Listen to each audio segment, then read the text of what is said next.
વાવથરા જિલ્લા પોલીસ દ્વારા દારૂને જુગારના ગુનાઓ સામે શરૂ કરાયેલ કડક કાર્યવાહી અંતર્ગત બાબર પોલીસ સ્ટેશન વિસ્તારમાં એસઓજી ટીમે ક્રિકેટ સટ્ટા રમતા 2 ઈસમોને ઝડપી લીધા છે. બાબર ટાઉનના લાઠી બજાર વિસ્તારમાં કાર્યવાહી હાથ ધરવામાં આવી હતી. પોલીસ મહાનિરીક્ષક ચિરાગ કોરોડિયા, સરહદની રેન્જ કચ્છ ભુજ તથા પોલીસ અધિક્ષક ચિંતન તેરૈયા વાવથરા દ્વારા દારૂને જુગારના ગુનાઓ શોધી કાઢવા આપવામાં આવેલી સૂચનાઓના અનુસંધાને એસઓજી પોલીસ ઇન્સ્પેક્ટર એજી રબારીના માર્ગદર્શન હેઠળ રેડ કરવામાં આવી હતી.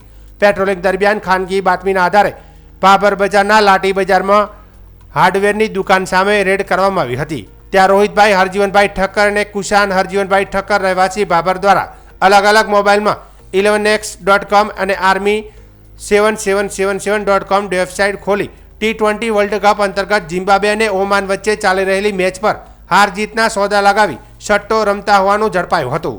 પોલીસે આરોપીઓ પાસેથી મોબાઈલ નંગ 3 કિંમત ₹15,000, રોકડ ₹1440 તેમજ ક્રિકેટ આઈડીમાં રહેલ ₹2,16,893ની રકમ જપ્ત કરી કુલ ₹2,33,00,000થી વધુનો મુદ્દામાલ કબજે કર્યો છે અને બંને આરોપીઓ વિરુદ્ધ બાબર પોલીસ સ્ટેશન ખાતે કાયદેસરની કાર્યવાહી હાથ ધરવામાં આવી છે.